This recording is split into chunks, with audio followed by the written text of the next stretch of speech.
بسم اللہ الرحمن الرحیم۔ السلام علیکم ورحمۃ اللہ وبرکاتہ۔ حضرت ابراہیم علیہ السلام کی عمر مبارک 86 برس ہو چکی تھی اور آپ اولاد کی نعمت سے محروم تھے۔ انہوں نے اللہ تعالیٰ کی بارگاہ میں کچھ اس طرح دعا کی کہ اے میرے پیارے رب، مجھے نیک اور صالح بیٹا عطا کر۔ یہ دعا اللہ تعالیٰ کی بارگاہ میں قبول ہوئی اور آپ کی دوسری بیوی حضرت حاجرہ رضی اللہ تعالیٰ عنہ کے بطن سے آپ کو حضرت اسماعیل علیہ السلام کی پیدائش کی خوشخبری سنا دی گئی۔ عبرانی زبان میں اسماعیل کا تلفظ شمائل ہے۔ شما کے معنی ہے سن اور اللہ کی مترادف ہے۔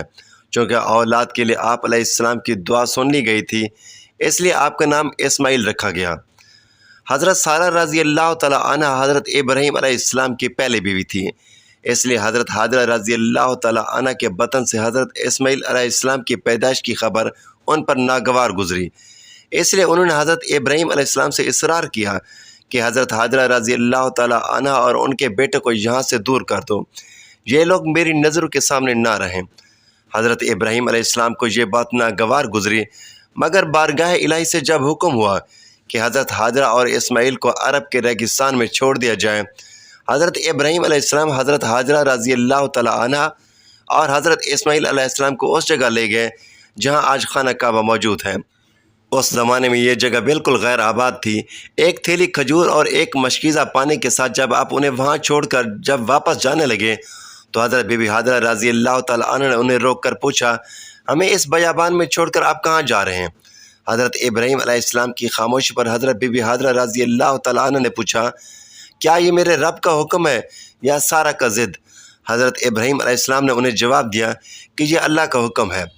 تبھی حضرت حاجرہ رضی اللہ تعالیٰ عنہ نے انہیں جانے دیا اور فرمایا، ہمارے لیے اللہ ہی کافی ہے۔ حضرت ابراہیم علیہ السلام جب چلتے چلتے ایسی جگہ پہنچے جہاں دونوں ماں بیٹا نگاہوں سے اوجھل ہو گئے تو آپ نے اپنے دونوں ہاتھ بلند کیے اور اللہ کے حضور عرض کیا، اے میرے رب، میں نے آپ کے حکم پر اپنی اولاد اور بیوی کو ایسی جگہ چھوڑ دیا ہے جو بنجر ہی بنجر ہے، جہاں پر نہ کوئی کھانے کی چیز ہے نہ پینے کی۔ میں ان کو آپ کے حوالے کر کے جا رہا ہوں، ان کی حفاظت فرمانا اور ان کو روزی عطا فرما اپنے فضل سے تاکہ یہ شکر ادا کریں۔ حضرت حاجرہ چند روز تک مشکیزے سے پانی پیتی رہی اور کھجوروں سے گزارا کرتی رہی اور حضرت اسماعیل علیہ السلام کو دودھ پلاتی رہی۔ جب پانی اور کھجوریں ختم ہو گئیں تب وہ پریشان ہو گئیں کیونکہ وہ خود بھوکی تھی، اس لیے حضرت اسماعیل علیہ السلام کو دودھ پلانے کے لیے دودھ بھی نہ اترتا تھا اور بچے نے رونا شروع کر دیا۔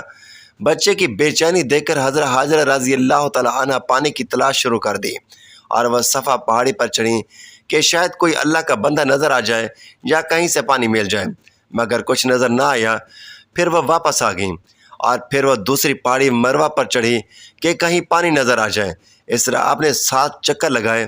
مامتا کا یہ جذبہ اللہ تعالیٰ کی بارگاہ میں اس قدر مقبول ہوا کہ بیت اللہ کی زیارت کے لیے آنے والوں پر اللہ تعالیٰ نے اسے لازم قرار دے دیا کہ حضرت حاجرہ رضی اللہ تعالیٰ عنہ کی سنت کی پیروی کرتے ہوئے صفا اور مروہ کے پہاڑوں کی سعی کریں۔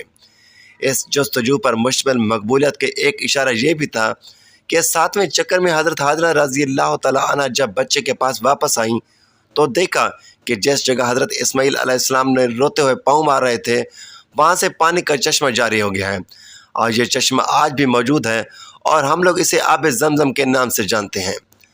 ہزاروں سال گزرنے کے باوجود چشمے کا پانی آج بھی اسی طرح جاری ہے۔ اللہ تعالیٰ نے اس میں مخلوق کے لیے شفا رکھی ہے۔ حضرت حاجرہ رضی اللہ تعالیٰ عنہ یہ معجزہ دیکھ کر بے حد خوش ہوئیں اور اللہ تعالیٰ کا شکر ادا کیا۔ اس کے بعد آپ نے بچے کو پانی پلایا اور خود بھی پانی سے مستفید ہوئیں۔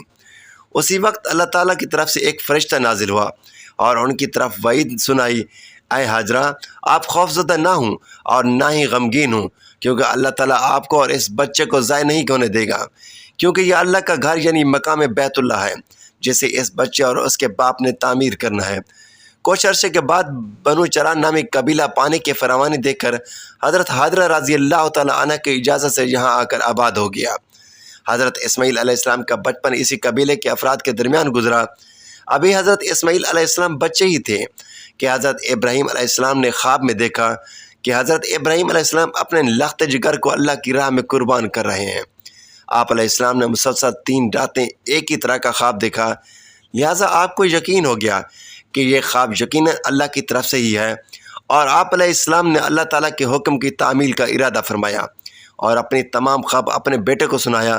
اور پھر حضرت اسماعیل علیہ السلام سے پوچھا، میرے بیٹے میں تجھے اپنے خواب کے پیش نظر اللہ کی راہ میں قربان کرنا چاہتا ہوں، بتا تیری کیا رائے ہے؟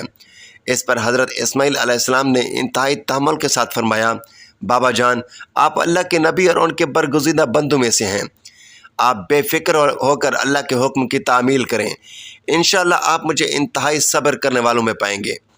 چنانچہ یہ دونوں اللہ کے بندے حکم خداوندی کے لیے گھر سے نکل کھڑے ہوئے۔ روایات میں آتا ہے کہ ابلیس نے انہیں ناکام بنانے کے لیے کئی طرح سے طریقے اپنائے۔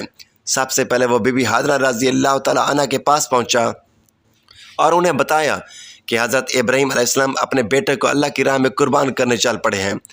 اس پر حضرت حاجرہ رضی اللہ تعالیٰ عنہ نے فرمایا، اسماعیل ہمارے اکلوتی اولاد ہیں، ابراہیم ایسا نہیں کر سکتے۔ پھر ابلیس نے کہا وہ اللہ کے حکم کے مطابق کر رہے ہیں۔ اس پر بی بی حاجرہ نے فرمایا، اگر یہ میرے خالق کی رضا ہے تو میں اس پر راضی ہوں۔ جب یہاں ابلیس کے سارے وار ناکام ہو گئے تو اس نے حضرت ابراہیم علیہ السلام کو اکسانے کا ارادہ کیا اور ان کے دل میں باپ کی شفقت کو جگانے لگا اور کہا، اے ابراہیم، اسماعیل آپ کی اکلوتی اولاد ہیں، آپ عمر رسیدہ ہیں اور انہی سے آپ کی نسل آگے بڑھنی ہے، یہ آپ کیا کرنے جا رہے ہیں؟ اس پر حضرت ابراہیم علیہ السلام نے جواب دیا، مجھے میرا بیٹا اللہ نے دیا ہے اور یہ میرے پاس اللہ کی امانت ہے، میں اللہ کے حکم پر راضی ہوں، وہ جیسے چاہے حکم دے، ہم اس کے تابع اور فرما بردار ہیں۔ آپ علیہ السلام کے جواب سے ابلیس کو سخت مایوسی ہوئی، لیکن اس نے آپ کو بہکانے کی اپنی ناکام کوشش جاری رکھی، یہاں تک کہ اس نے حضرت اسماعیل علیہ السلام کو بھی بہکایا، لیکن وہ بھی اپنے مقصد پر ڈٹے رہے۔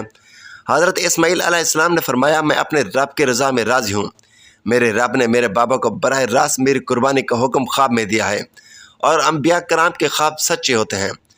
کہا جاتا ہے کہ ابلیس نے انہیں 3 مرتبہ بہکانے کی کوشش کی اور تینوں مرتبہ حضرت اسماعیل علیہ السلام اور حضرت ابراہیم علیہ السلام نے ان پر کنکر برسائے اور اسے کامیاب نہ ہونے دیا۔ یہی وہ سنت ہے جسے ہر سال حجاج کرام دہراتے ہیں اور یہ سنت رمی کہلاتی ہے۔ بالآخر دونوں باپ بیٹا وادی مینا میں پہنچے جہاں اسماعیل علیہ السلام کو ذبح کرنا تھا۔ تب کائنات نے وہ منظر دیکھا جو اس سے پہلے کبھی نہیں دیکھا تھا۔ زمین و آسمان ساکت ہیں، کائنات حیران ہے، فرشتے عرش سے زمین پر عجیب منظر دیکھ رہے ہیں۔ تبھی اسماعیل علیہ السلام کہتے ہیں، ابا جان، آپ میرے دونوں ہاتھ اور دونوں پاؤں باندھ دیجئے تاکہ چھری چلاتے وقت آپ کو کوئی دقت نہ ہو، اور ابا جان آپ مجھے زمین پر منہ کے بل لٹائیے گا تاکہ میرا چہرہ زمین کی طرف ہوا، اگر میرا چہرہ آپ کی طرف ہوا تو کہیں آپ کو مجھ پر ترس نہ آ جائے اور آپ مجھے ذبح نہ کر پائیں۔ ابا جان آپ اپنی آنکھوں پر پٹی باندھ لیجیے گا اور ذبح کرنے کے بعد میرا کرتا میری ماں کو دے دیجیے گا تاکہ انہیں صبر آ جائے۔ باپ نے سب باتوں پر عمل کیا، بیٹے کا ماتھا چوما، پاؤں باندھے اور بیٹے کو زمین پر منہ کے بل لٹا دیا اور چھری چلا دی، لیکن چھری نے حضرت اسماعیل علیہ السلام کو نہ کاٹا کیونکہ اللہ کو کچھ اور ہی منظور تھا۔ حضرت ابراہیم علیہ السلام چھری چلاتے ہیں مگر چھری نہیں چلتی، آپ چھری کو دھار لگاتے ہیں مگر چھری ہے کہ چلنے کا نام نہیں لیتی۔ آپ علیہ السلام چھری سے فرماتے ہیں، اے چھری تو کیوں نہیں چلتی؟ میرے ننھے اسماعیل کا گلا تو بہت نازک ہے، تو کیوں نہیں چلتی؟ عرش پر فرشتے خاموش زمین پر ایک انسان کی اللہ سے محبت کا عجیب منظر دیکھ رہے ہیں۔ تب اللہ پاک عرش سے حضرت جبرائیل علیہ السلام سے فرماتے ہیں، اے جبرائیل جاؤ اور جنت سے مینڈا لے کر آؤ، میرا خلیل پیچھے نہیں ہٹے گا، جاؤ اور اس کی قربانی کرو۔ تب حضرت جبرائیل علیہ السلام جنت سے مینڈا لے کر جاتے ہیں اور حضرت اسماعیل علیہ السلام کو چھری کے نیچے سے ہٹایا اور مینڈا رکھ دیا۔ اب چھری کو چلنے کی اجازت ملی اور چھری چل گئی۔ تب حضرت ابراہیم علیہ السلام کے ہاتھوں پر گرم خون لگا اور بے ساختہ آپ کی زبان سے نکلا، اللہ اکبر، یا اللہ تیرا شکر ہے۔ مگر جب آنکھوں سے پٹی اتاری تو حضرت اسماعیل علیہ السلام صحیح سلامت ایک طرف بیٹھے ہیں۔ حضرت ابراہیم علیہ السلام کی تابعداری اور حضرت اسماعیل علیہ السلام کی فرما برداری بارگاہ الہی میں قبول ہوئی اور اللہ تعالی نے حضرت اسماعیل علیہ السلام کو ذبح ہونے سے بچا لیا، اور ان کی جگہ جس جانور کی قربانی دی گئی اس سے متعلق روایات میں آتا ہے کہ وہ جنت سے لایا گیا ایک مینڈا تھا۔